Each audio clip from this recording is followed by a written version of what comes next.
नमस्कार। लो safari channel पर आपका हार्दिक स्वागत है। लो सफारी के इस चैनल पर हम कानून के विभिन्न पहलुओं पर, विभिन्न उपायों पर, हम अपने विवादों के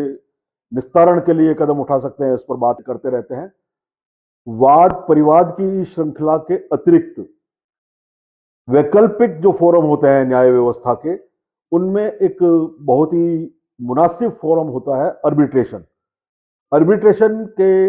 काम करने के लिए, अर्बिट्रेशन के कानून को इन्वोक करने के लिए, उसके कानून का उपयोग करने के लिए जरूरी जानकारी सब लोगों के पास नहीं होती है और ऐसी स्थिति में न्यायालय में वाद लंबे समय तक संस्थित रहते हैं। आज हमारे मध्य हैं अनुभवी अधिवक्ता एडवोकेट नरेंद्र कुमार गौतम, जो अर्बिट्रेशन मामलों के स्पेशलिस्ट हैं, और आज हम उनसे वार्ता के माध्यम से ये जानेंगे कि यदि किसी तरीके की व्यावसायिक विवाद की स्थिति है, आर्थिक विवादों की स्थिति है, तो उन स्थितियों से निजात पाने के लिए जो प्राचीन काल से चली आ रही न्याय व्यवस्था, जो पंचायत न्याय से के माध्यम से भी पंच निर्णय हुआ करते थे, उस व्यवस्था को आधुनिक तरीके से अर्बिट्रेशन एक्ट के तहत किस तरीके से अवेल किया जाए। स्वागत है नरेंद्र जी आपका लॉ सफारी के अपने चैनल में। और आज ये बताएं आप लोगों को कि अर्बिट्रेशन एक्ट के प्रावधानों को किस किस तरीके से व्यवसाय और व्यावसायिक या आर्थिक विवादों से निजात पाने के लिए किस तरीके से इन्वोक किया जा सकता है, उसको उपयोग किया जा सकता है, और क्या वो परिस्थितियां हैं, क्या वो स्कोप है जिसके तहत अर्बिट्रेशन एक्ट का उपयोग किया जाना संभव है। इसके बारे में थोड़ा सा प्रकाश डालें। नमस्कार दोस्तों, आज हम जिस विषय पर बात करने वाले हैं बहुत गंभीर विषय है, और जैसा कि वरिष्ठ अधिवक्ता लोकेश मिश्रा जी ने आप सबको अवगत करवाया कि आज हम बात करने वाले हैं आर्बिट्रेशन एंड कंसिलिएशन एक्ट 1996, माध्यस्थम एवं सुलह अधिनियम 1996। क्या है इसके प्रावधान और क्या है इसकी अनिवार्यता, क्या है इसकी उपयोगिता, और आज के समय के परिप्रेक्ष्य में क्या है इसका महत्व, ये बहुत जरूरी है सभी के लिए समझना, क्योंकि इस चीज की जानकारी अधिकतम लोगों तक नहीं है। क्योंकि ये एक विशिष्ट रूप से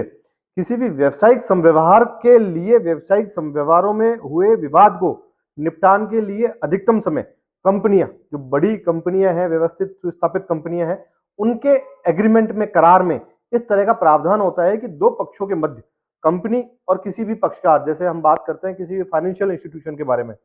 तो किसी भी फाइनेंशियल इंस्टीट्यूशन से हम जब भी किसी प्रकार का ऋण ग्रहण करते हैं, तो ऋण ग्रहण करने के दौरान उस ऋण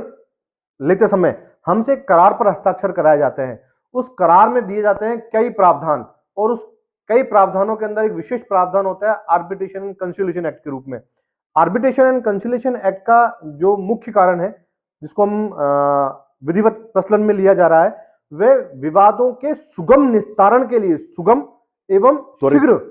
निस्तारण के लिए आर्बिट्रेशन एंड कंसिलिएशन एक्ट का प्रयोग किया जाता है। इस प्रकार से किसी विवाद की उत्पत्ति के समय हमें क्या प्रक्रिया अपनानी है, उस प्रक्रिया के माध्यम से हम फर्स्ट स्टेप के अंदर क्या करें, और किस प्रकार से उस उत्पन्न विवाद का निस्तारण किया जा सकता है। यह विवाद किसी प्रकार के कंपनी और उस कंपनी के अभिकर्ता अथवा कंपनी के एम्प्लॉयज अथवा कंपनी से संव्यवहार करने वाले उनके क्लाइंट्स के साथ में, किसी के साथ भी निष्पादित हो सकते हैं, किसी के साथ भी घटित हो सकते हैं। ऐसी कंडीशन में यह आर्बिट्रेशन एक्ट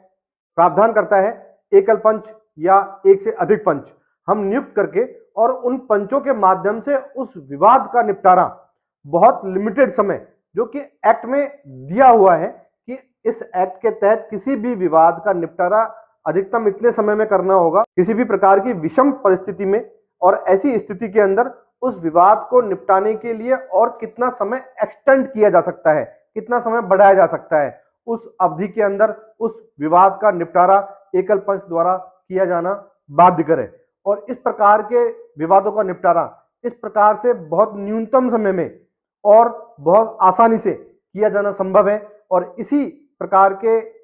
उद्देश्य के साथ में इस अधिनियम की स्थापना की गई है, इस एक्ट की स्थापना की गई है, और इसी के जरिए आगे अब बहुत सारी कंपनियां, फाइनेंशियल इंस्टीट्यूशंस और बहुत सारी अन्य कंपनियां,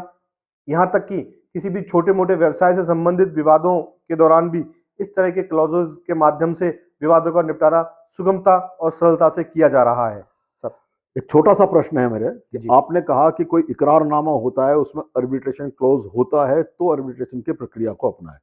दो प्रकार के प्रश्न हैं मेरे। एक तो यदि आर्बिट्रेशन क्लोज इकरारनामे में हो और उसके बावजूद जो पक्षकारान हैं वो आर्बिट्रेशन क्लोज को इन्वोक ना करके किसी और चैनल पर विवाद में चले जाते हैं, तो क्या ये आर्बिट्रेशन क्लोज उस पर बाध्यकारी है कि आर्बिट्रेशन क्लोज था, आपने उसका उपयोग नहीं करके किसी और तरीके से आप अपनी कानूनी प्रक्रिया में चले गए, तो क्या उस पर रोक संभव? बिल्कुल है, बिल्कुल है। आर्बिट्रेशन कंसिलिएशन एक्ट के अंदर ये प्रावधान नियत है कि किसी भी प्रकार से यदि आर्बिट्रेशन क्लॉज किसी भी करार का हिस्सा है जिसमें किसी भी प्रकार का विवाद उत्पन्न होने की स्थिति में विवाद का निपटारा आर्बिट्रेशन एंड कंसिलिएशन एक्ट के तहत किया जाना दोनों पक्षों ने नियत किया है at the time of signing of agreement, then